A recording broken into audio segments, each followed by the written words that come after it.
my wife asked me the other day, I made a phone call to someone. She goes, "Were you a bit nervous?" And I went, "Yeah, I was." And she goes, "Oh, because you said mate a lot. You said this and that." I went, "Yeah, I was. I don't know why. I just felt nervous about making that phone call. Like, okay, I wasn't embarrassed. But yeah, she got me. It was how it was. And all right, no problems. I think if you can just honor it and be comfortable being uncomfortable, that just allows you space to then be able to move on. So I appreciate everyone's got their own sort of approach to it. But for me, it's more just, let's be honest about it. Let's, own it. If you're feeling something, you don't carry on like a buffet. You just take space, take time, feel it. I try and analyze it pretty quickly. All right, Joel, you said this or you said that, or this has happened, that's happened. All right, mate, stop. The ribs. All right, so who told you to come here? Oh, my wife. Yeah, fair enough. They all do. Make a joke, sure. Not being derogatory to wives, but you know what I mean? Like, Yeah. that's how it starts, right? Someone's got to tell them. What if the key to improving your performance isn't just about effort, but about the way you structure your life and your mindset? Today's guest is Joel Curtis, a psychologist and the founder of Endeavour Wellness in Sydney. With a master's in sports psychology, Joel has worked with athletes, coaches, and business leaders to help them perform at their best mentally, emotionally, and professionally. In this episode, Joel opens up about the power of structure in your work, sport, and personal life. He explains why self-reflection and self-compassion are essential to growth and why learning through experience is far more valuable than what you get in textbooks. If you're a growth-driven man who loves his sport, this episode is packed with practical insights to help you level up. Joel shares how creating a safe space for yourself and for others can unlock new levels of success, and why learning from your own journey is the key to moving forward. This one's all about empowering you to get the best out of yourself, whether it's on the field, in business, or at home. Hit play and take your mental game to the next level. I'm Ian Hawkins, and this is Sport is Life. The purpose of sport, as I see it, is to see your vision become a reality. Find your voice, create strong connections, and learn to trust your body.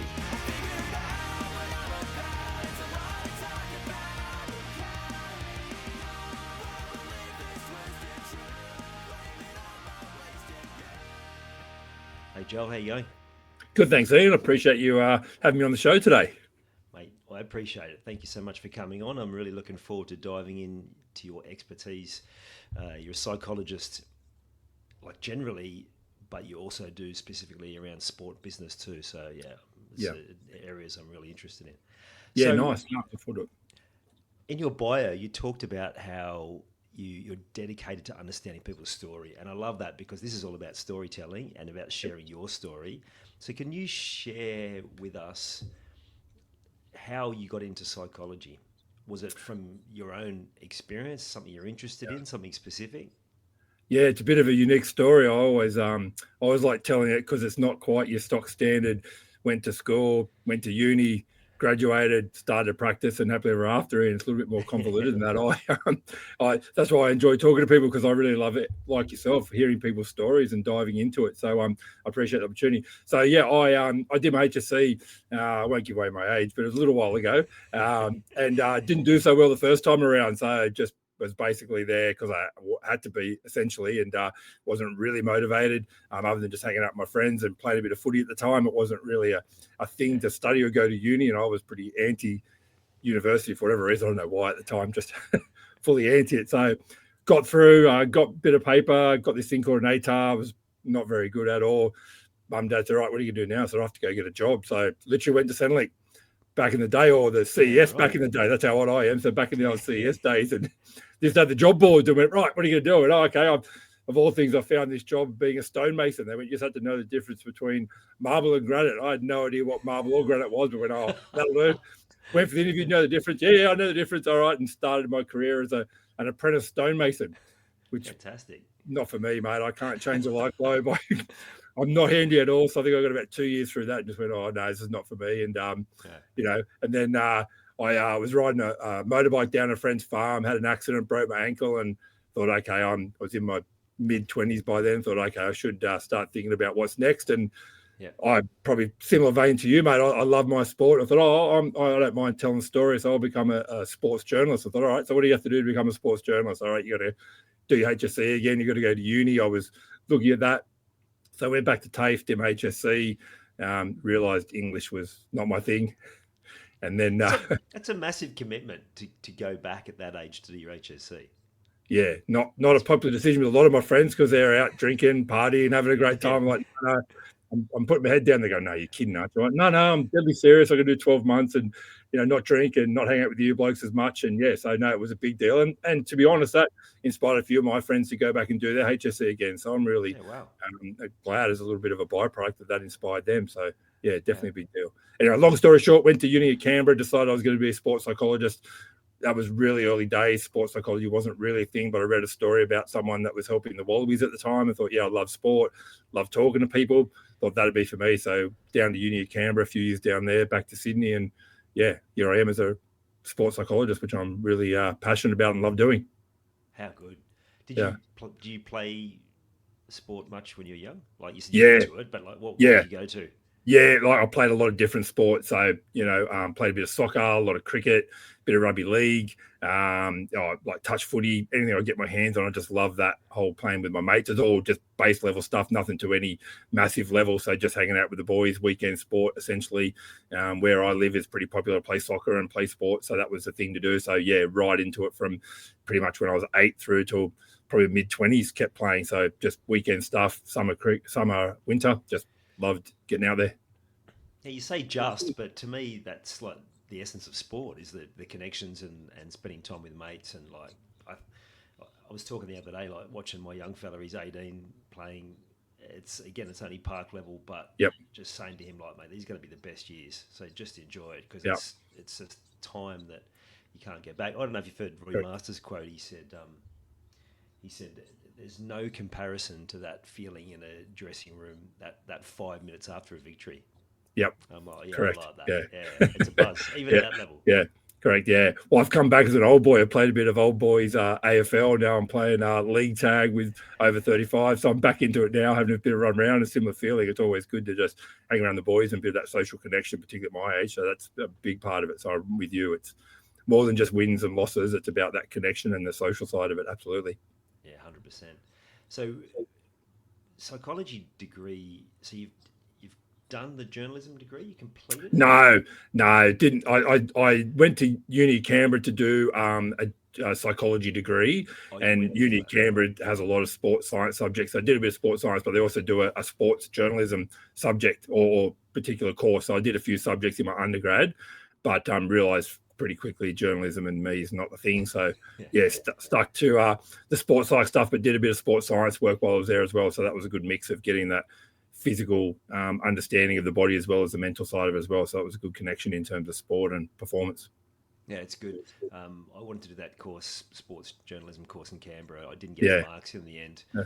And the irony was I ended up at Fox Sports working there. Right.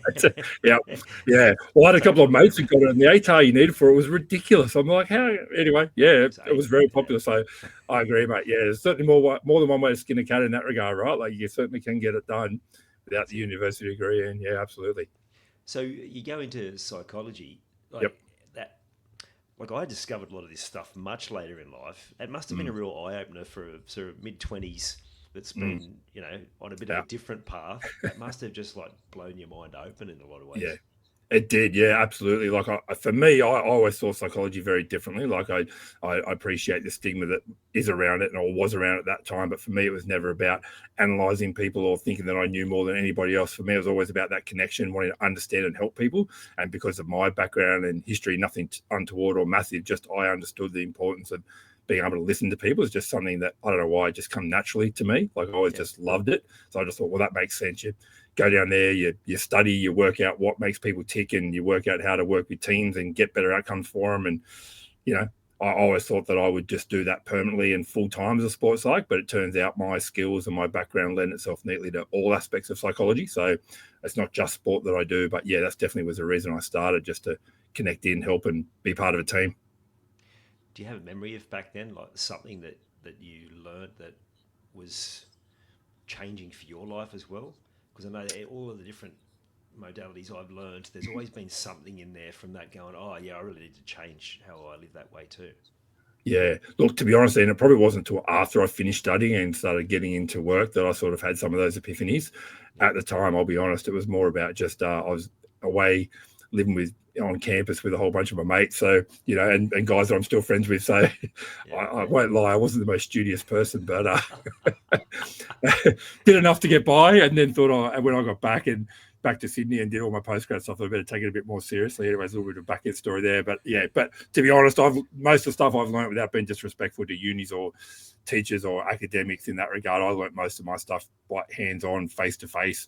I've had a real broad experience with psychology through from, working at Centrelink as a psychologist there through to my own private practice. So to be honest, I've learned more there and really got my hands dirty and learnt more about myself and how to get the best out of myself. And so that's probably, what happened later on in life. Yeah, I can relate to two of those elements. Not taking uni as seriously as I probably could have, and spending lots of time socialising, and also what you said about learning on the job. I think about a guy I coached a few years ago, and he was just natural at it.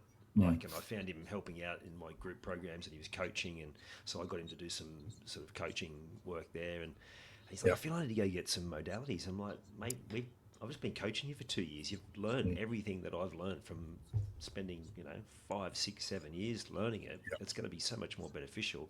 The certification in a lot of ways is for other people who have got some doubts about it, I suppose. Correct. Yeah. Look, obviously, if you want to be a psychologist, there's a formal path you've got to take. But I'll be direct. I struggle to find anyone that's gone through a uni degree and their postgrad studies and come out with all the things they need and been able to work with people. To me, I work a lot with younger psychologists, early career psychs, and I talk more about the art of being a psychologist rather than science of it. There's a lot more art, particularly if you want to get good with people. So, you learn way more face-to-face with people than you do probably in the books or at uni. 100%. I think that's true for any field. Is like you maybe do 10% learning, then the rest of it's on the job. You said something there, the art of it. I was going to ask you about that because what you were describing there is like you just had a knack for it, listening. So I imagine you're a good listener. I imagine you're a really good communicator naturally, but I also imagine that you're really good at building trust quickly, because that if you've got a knack for it, it tends to come with the territory, right? Random people on the street opening up about their life story and that sort of thing. Yep, that happens. I can't describe how or why. It's just something that has always happened to me. And so look, to be honest, I'm blessed to have found something that I'm really passionate about, and as you say, have a knack for. And I'm a very homespun.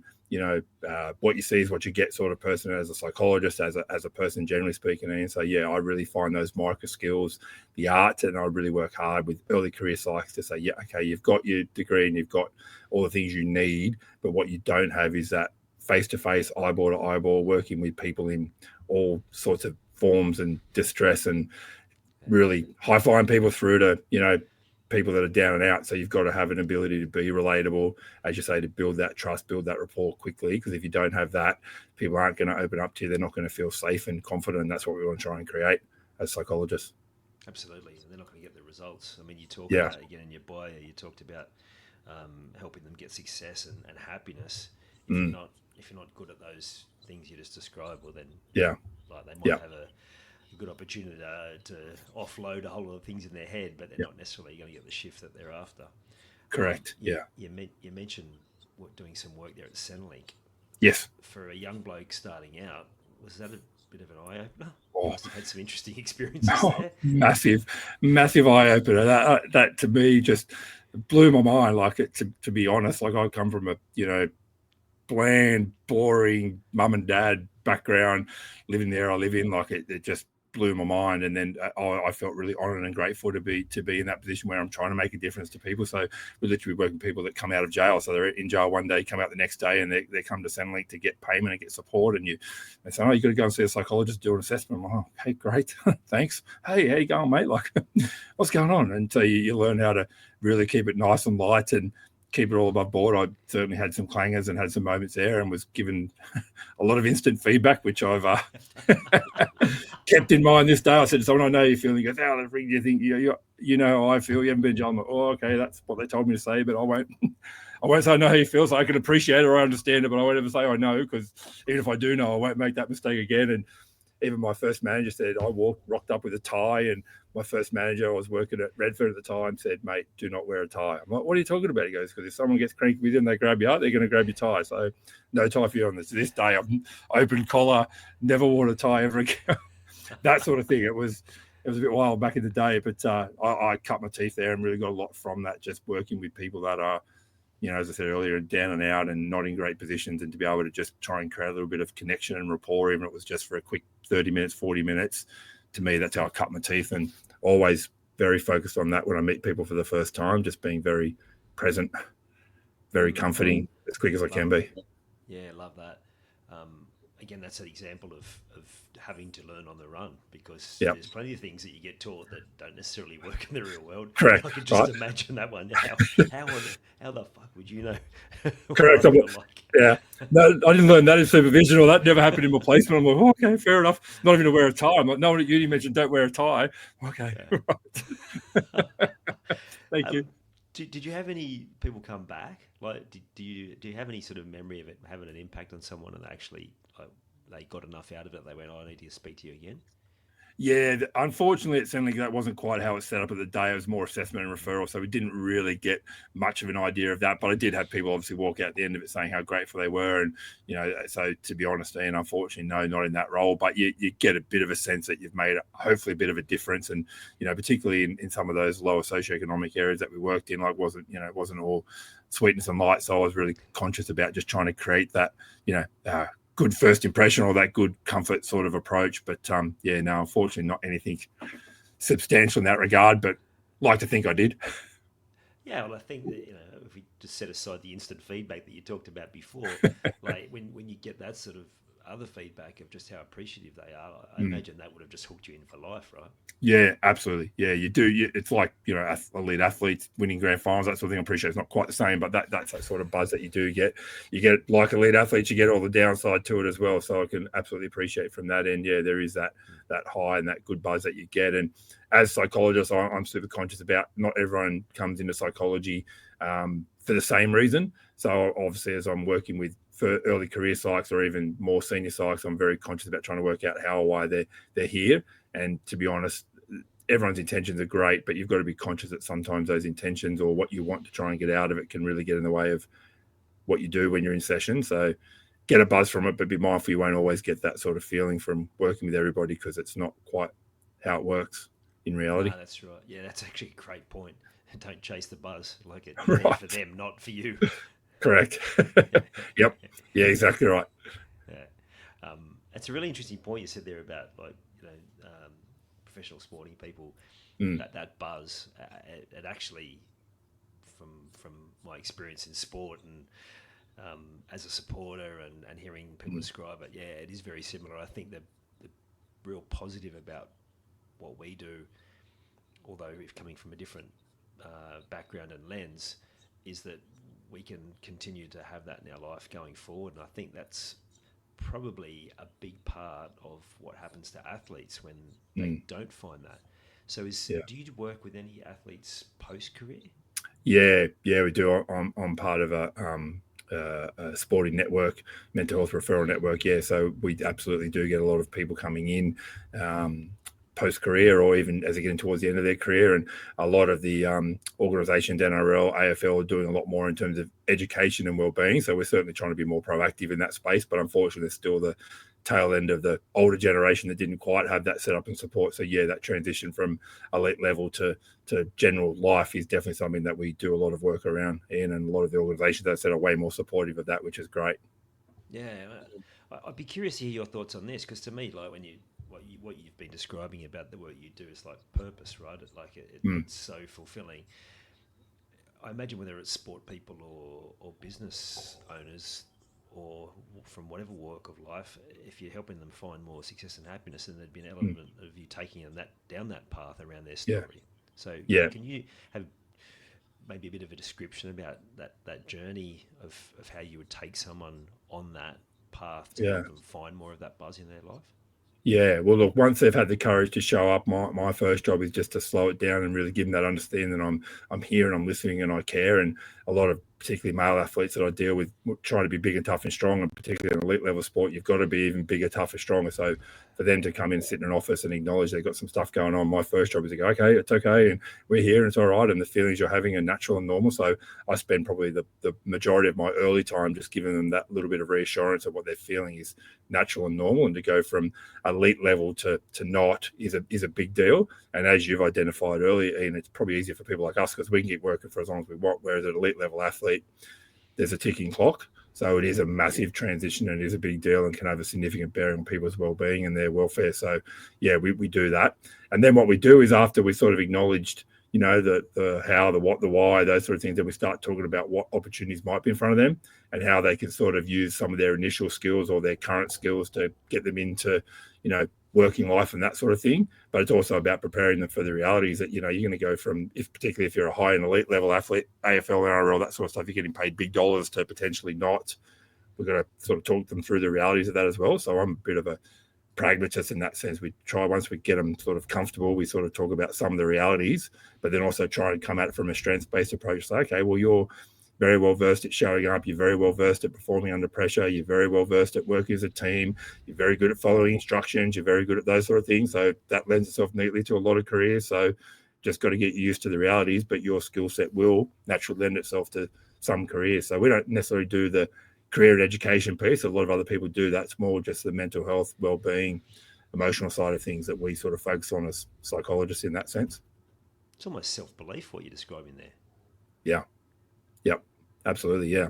And what I'm doing even more now is, because it's not just athletes at the end of their time, I'm dealing with a lot of younger athletes, and I'm already trying to help them preempt it, to say, listen, and getting a lot of trouble from parents. So I'm saying, look, the chance of your child becoming elite, I know they're good now as a 10-year-old or an 11-year-old or 12-year-old, but the chance of them being elite at 18, 19, let alone 25 or whatever it is pretty remote. So I'm saying to them, we've got to get prepared for worst case. We've got to get prepared for what's life like potentially without sport, and that's a big challenge, because particularly in certain sports where you live and breathe it, it's quite challenging. So a lot of the organizations, once they get athletes into their professional setups, do that, but I'm trying to do that at an even younger age, and particularly parents, to help them understand that there's other life skills they need, like school, or just being a decent person, and having the courage to be able to see life beyond just the sporting field and the results here. And so really conscious about trying to front end that rather than just support it at the back end. Oh, I love it. And that's a lot of the work that I've been doing almost inadvertently, working out. It's the parents that are the big part of that puzzle, because they get the opportunity to really empower them. I'd be interested to hear your thoughts on the best approach for sporting parents. I've had a few different guests on over the last little while talk about how they've done things a bit different. Have you seen the video from Wayne Goldsmith when he's talking to a bunch of rugby union kids, I think, in New Zealand, and he says to them, hand up if your child's elite, and they were like 10, 11, 12, that age you're talking about, and he said, well, I'm sorry to tell you, your child is not going to make it. He said all the data says that there are no elite kids 10, 11, 12, and the ones who make it are not elite. They're the ones who are all those things you talked about. They're good people. They've got good character. They're resilient. They're the things that you really want to teach them. Correct. So how, do you have this conversation sort of as a supplement to the sessions with the athlete, or are you actually speaking directly to the parents in a clinical fashion? Yeah.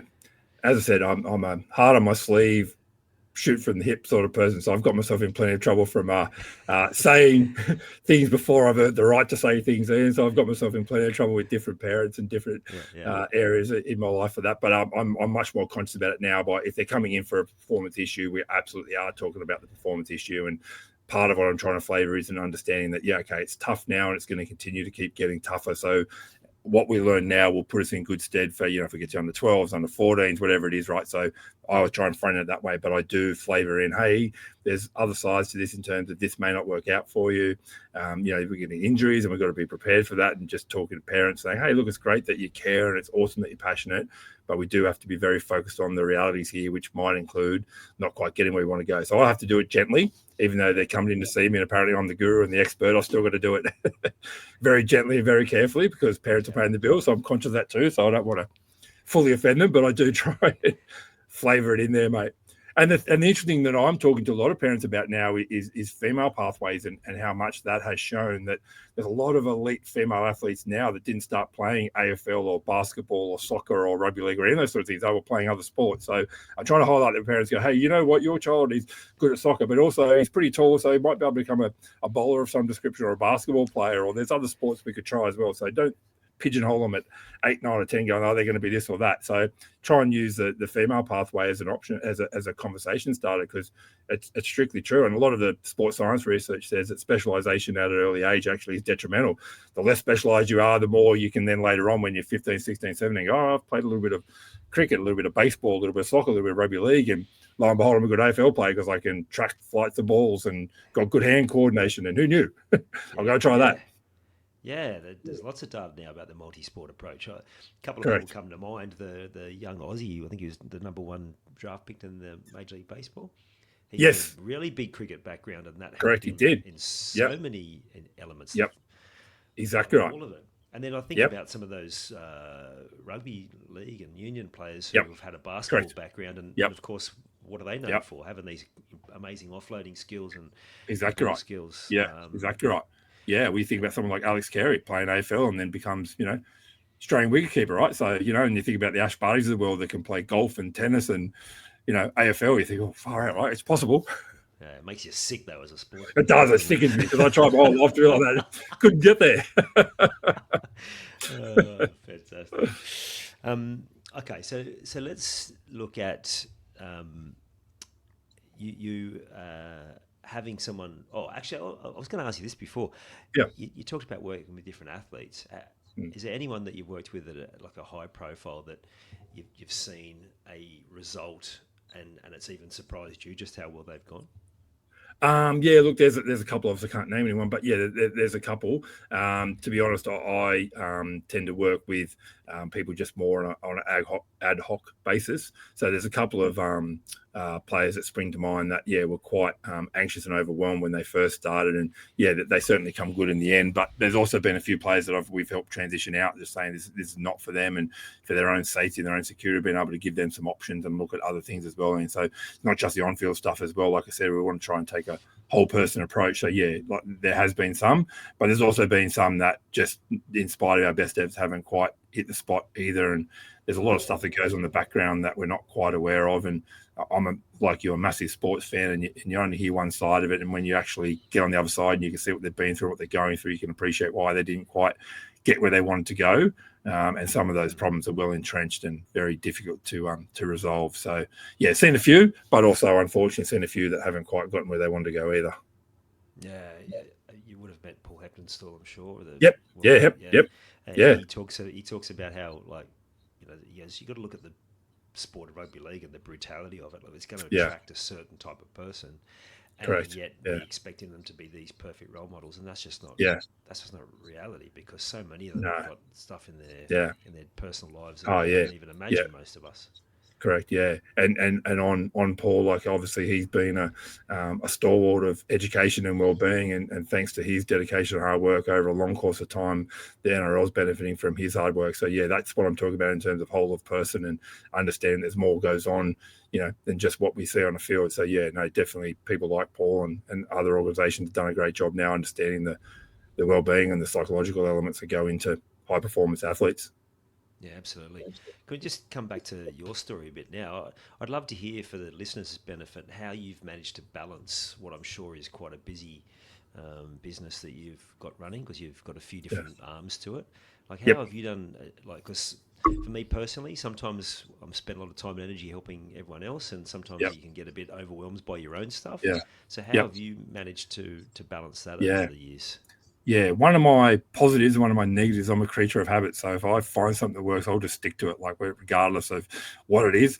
Some not so good things, but mostly good things. And so I'm very, very habit focused. So more recently, I've been getting more into my health and fitness. So I like to try and get a workout in, or I'm not trying to become Mr. Universe, but just try and get something in before I come to work. So that really helps me. But I've also learned in my life that if I'm working with clients and I'm giving them everything they need in that moment, that just helps me sleep better at night. So I'm really conscious about, I try as much as I'm being pretty, jovial and parochial, sort of here, I'm not normally like this when I'm in sessions, but I also make sure that if someone needs to hear something, I try and work really hard to make sure it's said, so that when they leave, I go, okay, Joel, you've said everything you need to say. There's nothing left on the table. I didn't say, oh, I'll speak to you about that next week. I'm like, okay, well, you need to hear, or this would be good for you, even if it's difficult. And that then just helps me create space when I get home to be with my family. And I've got older kids now, but started a business with younger kids. So I really worked hard to be, very present, which hasn't always been easy, but something I've really tried to work very hard on is applying some of the things I've talked about in terms of, okay, well, you deal with the emotions that happen at the time, you honor those, you feel those. I appreciate not everyone's into that sort of thing, but I really want to do that. I give everything I've got to it. And then when I get home, I make sure I'm very present. I haven't always been super good at it, but work hard to try and be present, just so I can then, spend time recovering and doing my thing, so the next day I can come in and do it again. So try to be as structured as I can, but also make sure I'm doing everything I need to do in that moment, so that I don't have anything sort of hanging over my head about what I could have said or should have said or didn't say, because I'm conscious that that's how I just sort of keep myself on track and safe at the same time. So good. And I love how you just own it, that like you don't always get it perfect, because that's the reality. It's because we do something as a job doesn't mean that we're experts of Correct. doing it for ourselves. Correct. Yeah. What about some specific, because that's one thing to say, well, we're trying to be more present, but have you got some specific tools or tips you can give the listeners to help with them if they've got a particularly busy or consuming job? Yeah, look, I think self-care and psychological safety, I know it's a bit of a buzzword, and I appreciate there's a lot of mixed information around about that. But for me, what that means is, in that space, you make sure that you're being very present to your own feelings. So if you're feeling good, you're feeling bad, you make sure that you're on top of that and you understand it. To me, it's not about trying to control it or manage it or channel it away. It's about going, okay, I'm feeling crap, or I'm feeling this, or I'm feeling that. And, my wife asked me the other day, I made a phone call to someone. She goes, were you a bit nervous? And I went, yeah, I was. And she goes, oh, because you said mate a lot. You said this and that. I went, yeah, I was. I don't know why. I just felt nervous about making that phone call. Like, okay, I wasn't embarrassed. I'm like, yeah, she got me. It was how it was. And all right, no problems. I think if you can just honor it and be comfortable being uncomfortable, that just allows you space to then be able to move on. So I appreciate everyone's got their own sort of approach to it. But for me, it's more just, let's be honest about it. Let's, own it. If you're feeling something, you don't carry on like a buffet. You just take space, take time, feel it. I try and analyze it pretty quickly. All right, Joel, you said this or you said that, or this has happened, that's happened. All right, mate, stop. Go easy. You've got this to do, that to do. Think about the next 50-minute session. Let's get that done. All right, you got 10 minutes to go and talk to someone. Go and talk to them, come back. It's pretty robotic. I say the same thing. I do the same thing. My room's set up very particularly. I just structure the crap out of it when I'm here. And then when I'm not, I make sure I take some time out, hang out with my friends, my family, try to, run around, do a bit of footy, a bit of this, bit of that, mate. Just try and just be here. Yeah, love it. Yes, you kind of mentioned before about how, it's not for everyone, and you're talking about emotions and allow yourself to feel them, that sort of thing. Yeah. From my experience, men in particular are the worst at this, and like you used that word before, stigma. Yep. If they come in, do you try and steer them down that path gently, or if they're really resistant to it, do you just sort of steer it another direction and give them something structured as you described? How would you approach that for generally a lot of men that do resist allowing themselves to feel their full range of emotions? I'm going to sound like a broken record, but I do like to structure it when I'm working with men particularly. So I'm very deliberate around, how I introduce myself, how I walk people down the hall, bring them into the office. All my staff go, mate, are you a robot? You just say the same thing. I hear you say, do you want some water? How's your day? I say, because it just works. I don't know why, it just works. So get people in the room, particularly men, and I just give them a little bit of my background. So I'll say, hey, I'm Joel, and this is how I like to work. And I'm just very comfortable to say, hey, it's not about me. I'm not going to tell you what to do, how to do it. I really want to form that collaboration. So, hey, we're here to collaborate. You can tell me anything. I got broad shoulders. You can say good, bad, indifferent, like it, don't like it, your haircut, your beard, whatever. No problems. You just tell me what you think and feel, and I'm here for you. So I really make sure that I'm connecting in with them to say, hey, this is your space, your time. Because most blokes, we're supposed to be big and tough and strong. We do not want to admit, acknowledge anything we can't fix. We want to burn it, bury it, destroy it.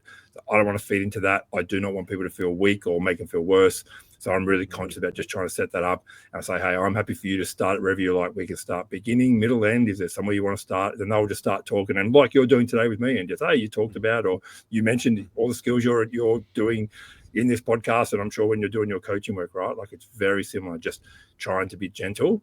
And I always come at it from a strength-based approach and say, okay, so what has worked? Like, oh, this used to work or that used to work. So, okay, it sounds like you've been able to do it and you have done it. Clearly something's going wrong. Like, okay, your wife said you should come here, or your boss said you should come here, or your whatever it is. Okay, no problems. What are they seeing? Oh, they're probably seeing this. Okay, do you understand why? Oh, no, not really. Okay. So I don't try and put them on a couch. All right, Sigmund Freud style. All right, tell me about your parents. And so we might go there, but we certainly don't start there. And yeah, I try to space it out, but also do make him say, all right, so what I want you doing is just one thing. I might say, all right, so between now and next week, I just want you to focus on this one thing. We've talked about this. I really would like you to do this one thing. When you come back, let me know how you go. If it was good, great. If it's not great, if you've modified it, said, Joel, jamming up your jumper, I'm going to do this and this. I said, as long as it's legal, I don't care.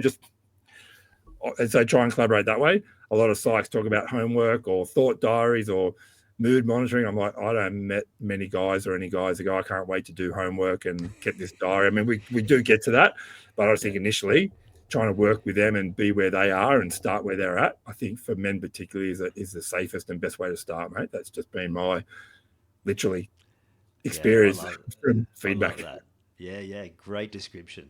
Because I think sometimes men particularly, again, are resistant because they're worried about like diving into this deep dive, but it's not that at all. What you just described is like you've helped them answer the question based on their own experience, and it is amazing. That's what you described there. How often either the boss has told them or their wife's told them, and so they're already a little bit resistant because they're kind of there under someone else's pretense.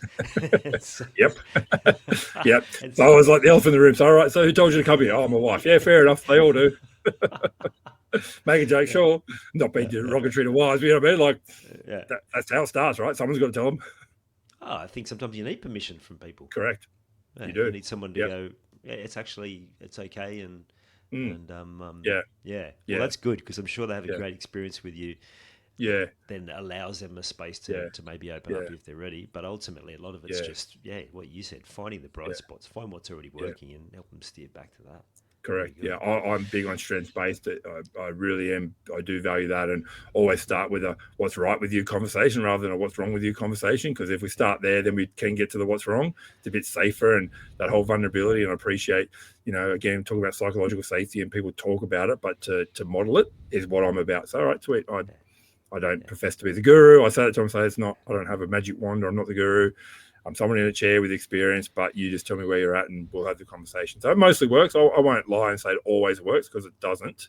But I think mostly it does. And if it hasn't worked, it's probably because of other reasons. But I definitely believe that's the safest and best way, particularly with us blokes, is to just be honest, but be reassuring. Yeah, love it. Spot on. You've been big on structure. One of the big eye-openers for me is learning much later in life that my natural inclination as a conversationalist is great in so many ways, but one of the things where I can get into real trouble is if there's no structure. So since I learned that, I've spent the last probably 14 years trying to build as much structure into my life as well, and I certainly not perfect at it. Yep. And you also mentioned how you try and take what you have learnt through work and making it very structured and applying to your home life, or I'm sure for sport, same sort of thing. I'd love your thoughts on this because people I've spoken to have said, but I don't want to take work home. And it's like, but you're not taking the content of work home, but you're taking the process or the structure. Is that something that you would be strong on, or like do you help other people find structure? Yeah, definitely. Yeah. So what I do a lot with, and obviously not so much these days, for a lot of people work from home, but back in the day when people were commuting to and from work, I say use that commute time to download, debrief, take your notes. All right, I've got to do this tomorrow, I've got to do that tomorrow. Really just have that structure around in the car, on the train, just really use that to think about what you've got to do and think about what's happening. I'm angry because my boss said this, or I'm angry because this client, or, and really just identify what's going on, and then pick a spot, I say sort of 5 minutes before you get home, or pick a lamppost or something. Say, all right, sweet, I'm going to go into home mode. So we talk about trying to work mode into home mode, because if you're not in a home mode, if you're not ready to be at home, then delay it by a few minutes. But when you get home, you have a responsibility. Like, I appreciate we've got responsibilities all day and it's another responsibility, but just talk about modes, making sure we're in home mode. So just try and put that little bit of structure around it. I'm not saying you have to be perfect at it, or you can never have a bad moment, but just be really conscious about when we're at home, be at home. So then, even just the way you walk in the door, like I was very deliberate around, hey, how you going? What's going on? And still do it, even though it's just my wife and I at home most of the time, the dog, hey, yeah, what's going on? That sort of approach, just to make it know that you're home. I used to get in trouble a lot because I was a good time. Hey, good to see you. What's going on? And but I just think just having that home mode just gets us in the right headspace, and then you can just, kids' baths and dinner and mess and all that sort of stuff. It just gives us a little bit more space to be able to take a step back and breathe and go, all right, this is chaotic, and I want to be sort of present to the chaos, but I'm not trying to fix it or control it or manhandle it. Just, okay, it's chaotic. Yes, it is, because you've got a 2-year-old, a 3-year-old, you've got 4 of them, you've got 3 of them. It's supposed to be hectic because it is hectic. Just slow down. Exactly. I remember having a conversation with my younger brother when he was like saying, I'm doing it pretty tough. I'm like, you got a 2-year-old and a 4-year-old. Of course you are. Right. It's like, it's hard work, mate. Yep. Wasn't supposed to be this hard. They don't tell you that, right? Because if you did, you wouldn't do it. Oh, I'm not doing that. Right. And that's the thing, right? Accept it. It is hard because it is hard. It's not because we're bad. It's not because we're useless. It's not because wife's not doing it or partner's not doing it. It's because it's hard.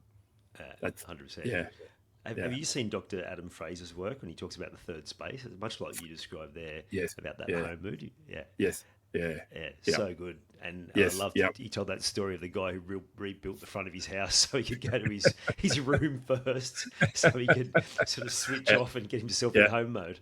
Yeah, correct. Yeah, do whatever you have to do. Like I said, I know I'm not trying to structure the heck out of it, but really am very conscious that having that presentness, if we can use that as a word, really does give us that flexibility when we're under pressure. And same as what we talk to athletes, right? Like if you're starting to think about, I'm trying to kick a goal from the sideline to win a game, and I'm worried about where I'm going to get a contract or who's going to like me. How do you go kicking a goal, right? You got to be present to where's the wind, which way is it going? Like just be at the kick. Once you've kicked it, pray. Hopefully this goes where it's supposed to go because I've done everything I can do. That's it. So, similar sort of thing. Yeah, and I think what you described there is that for people listening to know that person about to take that shot at goal still has self-doubt.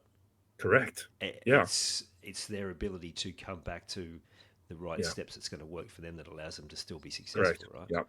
Right, exactly right. Process, structure. What can you come back to? And some people don't learn that, or they learn that the hard way, or some people magically just have that within them to be able to do it. But there is, definitely a process people need to follow. And I would agree. And just having a bit of that structure to come back to under pressure just gives that little bit of safety and a little bit of space to hopefully execute a skill under immense pressure sometimes. Yeah.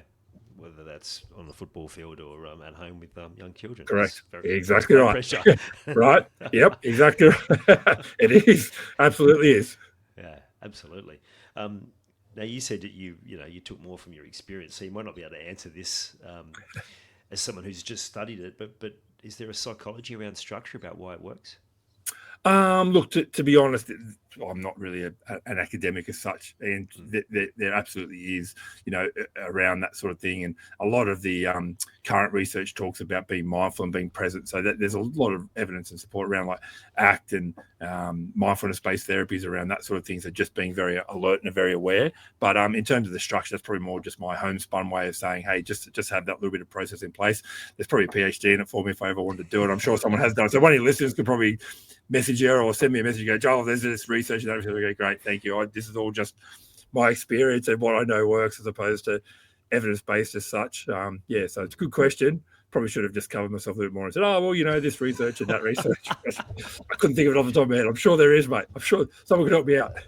Well, to me, this is the difference in personalities. Like you're clearly an extrovert, so we don't go into detail, and nor do we need to because it's not our space. Whereas the more introverted psychologist is going to be able to recall so-and-so study in 1992 or whatever, and correct. It doesn't different methods. And it's the same for what you were talking about before. I was just curious if you knew it because for me, it's what I know again from that personal experience for myself and for helping others. It's just so beneficial. We'll let the listeners, if they really feel called to, look that up themselves. But Yeah, I'm sure please they'll do. find plenty. Yeah, Yeah, send they've me an got the email. My stories. authorship. Yeah, we'll come back and re-record it. Let's do that again.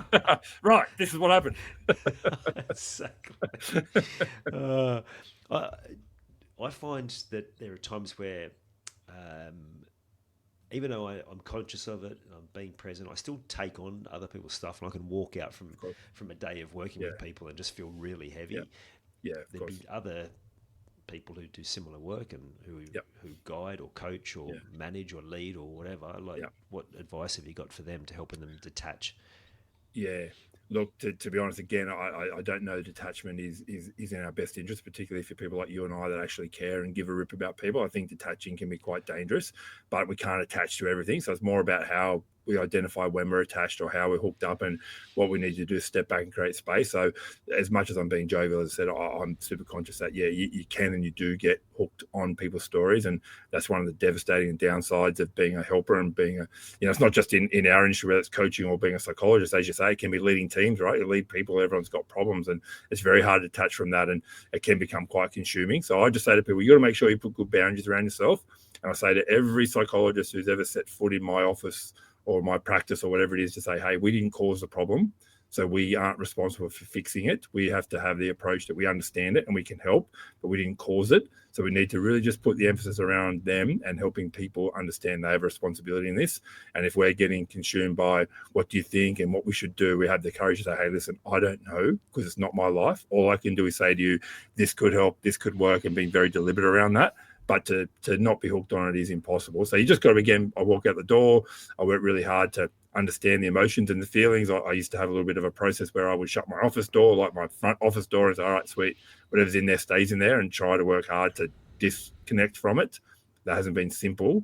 And all I would say to listeners, if you're hooked on it or you're caught up in it, that doesn't make you a bad person or an effective helper, but you have to have the courage to work out how you can keep yourself space and be focused but not consumed. So just maybe that might help someone say, not my problem, but I would want to work my hardest to collaborate to be effective in terms of working with this person and me to come up with a plan, because that's all it is, a plan. Yeah, it'll still change. That's such a Right. great response to that question. It's probably the best one I've heard. And Oh, what you said there about it's not your fault, you didn't cause the problem. yeah, And I think that's the pattern. It certainly has been for me yeah, over my life. Is the being responsible for how other people feel, yeah, and there's a lot of yeah, youngsters as well. That's like that. yeah, They take it upon themselves to make mum and dad happy, of course, yeah, and yeah. it can be a pattern of a lifetime for sure. It can be. And that could be a lot of cultural things as well. So I'm super conscious that what I'm saying is not to be taken as specific advice. It's just general advice. But knowing that within yourself, if that's your tendency, it doesn't make you a bad person, but it is going to make you ineffective eventually. So you've got to be conscious about how you space it out and step back from that. Because, as you can appreciate, it can have a lifelong impact on people. And that's not fair to the person who's trying to keep everyone happy, but doesn't have the ability to do that, because we're human beings. Yeah, absolutely. And it's not your job anyway. Correct. Yeah. Have you taken any time to have a think about like the future of maybe not as big as humanity, but the impact, like the bigger impact that you could have beyond what you do now? Like, I'm sure whether you've witnessed it firsthand or you just know the ripple effect of someone comes in to sees you, then Yeah. they show up in their life in a better way, and then that ripples through all the people they come in contact with. Have you had a think about like what's sort of the bigger vision for you, or maybe just for how we operate as people in general, for the next generation of people who do the work that we do? Yeah, that's a really great question, and I appreciate you asking it. And if my wife's listening to this, she will say, she'll be nodding her going, yeah, he's got plenty of ideas. Don't worry about that. Some of them not so good, but plenty of ideas, plenty of ideas. I'm really conscious about trying to make sure first and foremost that I'm being a sort of person that is very effective in the work I do, and then I'm sort of trying to ripple that out to the people that work with us in terms of psychologists or even our admin staff as well, making sure that we as a business are doing what we can do to make a difference. And even if that's not having someone come in, even if it's just a phone call and saying, oh, okay, well, we can't afford that, or we can't do this. All right, well, this is an option, or that's an option, just trying to be helpers. In terms of bigger picture stuff, I'm really conscious about you're a parent, I'm a parent, trying to make sure that we're not forcing our kids down certain ways or saying, oh, you've got to be like me, but really challenging them to be better. Saying, all right, well, I've given you this and that, and this is what I'd like to see you do better. And just challenging them to be bigger and better and faster and stronger in their own way, in their own time. So that's not necessarily about replicating what I did. And I've got, an adult son now, and he's a little bit up and down. So just trying to challenge him to be like me, right? Like in terms of I didn't work myself out till I was mid-20s, and he's in that sort of stage. You know, mate, it's okay. You're exactly like me. Just you've got to work something out, and I really want you to be better. Not because it's going to make me happy, but it'll make you happy. And just trying to think about that intergenerational opportunity. So that might sound a little bit pie in the sky, but that's just sort of approach I'm having. How do we help them be better and more effective, not like us or do what we've done, but hopefully try and do it better or differently? Oh, I don't think pie in the sky at all. I actually love it. If anything, I reckon you got to go bigger. Like, I might have to speak to your wife and tell her to push you into going to see a psychologist. She would love that. Slow down on the ideas. Just tell them to slow down on the ideas because they're a bit scary, some of them. It's fantastic. Similar experience for me as a dad, as a 18-year-old male as well. Is like they compare to themselves to us in so many ways and unfavorably. And I have to remind him quite often, going, mate, I've been doing life for a lot longer than you, and you just learn things along the way. I'd be interested to hear your thoughts on this, because this is something I've been sort of thinking about a lot. Is there's an element of them trying to emulate us, and what you described is spot on. Is like no, like it's not trying to be like us for all the good parts, but it's like how can you be better, but do it at your own pace in your own way. No, it's good. It's good you say that. And I did hear your podcast from a few weeks ago where you're talking about dads and emulating and the pressure of that. And I never said it to my son, but just something you said to them. I said, mate, if you could go back and see me when I was your age, you would not. You'd be laughing your head off, going, "What is this bullfed doing, man? I'm not as bad as that." So they don't see that; they just see this version of it, which has still got a work in progress. But yeah, that's a fair point. But what you're talking about there is exactly what I find with if you ever work, and I've worked with a few elite like sporting parents that have had kids in different sports, the way they operate is so calm, and most of them are so, hey, well, listen, I know how I got to the top. It wasn't because dad maybe do this or mum maybe do that, or mum was elite or dad was elite. It's because I just loved it and I did it, right? So you watch it and you would have experienced it. Elite level sports parents who've been through it know that their kids may not be the best swimmer or runner or football player, and sometimes they steer them away and go, oh, I played footy, you should go and play soccer, or I played cricket, you should go and play baseball, right? Because I don't want you comparing. They just want to be able to do their own thing, and they're a lot more calmer because they understand the process. So it's more us parents, myself included, that wanted to be something and weren't, and go, oh, well, if I had the opportunity you had, I'd be elite. And you go, all right, so you put pressure on them. But those parents that did it themselves, so what I'm saying to you is exactly that, mate, right? Just create space, let them do it in their own way, give them the framework, keep them in the tram tracks. If they're outside, bring them back. If they're inside and bouncing around, just let them bounce around. So it's easy to say, hard to do. But like you were talking about earlier, like they don't have to emulate or do what I've done. Just try and create opportunities for them to thrive and grow in their own way. And that will make a massive difference in the world, I reckon. Yeah, absolutely. And I think we probably underestimate as parents at times just what a positive impact we can have. I've used this story probably a million times, but one that really stuck with me when my daughter must have been only 7 or 8, and we were going through the cash register at the supermarket, and the woman there looked just miserable, and my daughter looks at her name tag, reads her name, calls her by name and says, oh, hi, so-and-so, how are you going? And of course the mood of that woman just changed instantly. That's awesome. And I just remember thinking, wow, like that is amazing. And then the next interaction with the person after is completely different, because this woman's whole day's been changed. And that's story. The potential. We obviously learn so much more from our kids than what we teach them. But, Correct. It's an awesome story, and that's the power of making a difference, right? Something simple like that made that person's day and the next person's day. So no, it's a great story, and she sounds like an awesome person. Well, like anyone, not without her challenges, but of course. But I think some people just come sort of more natural with that.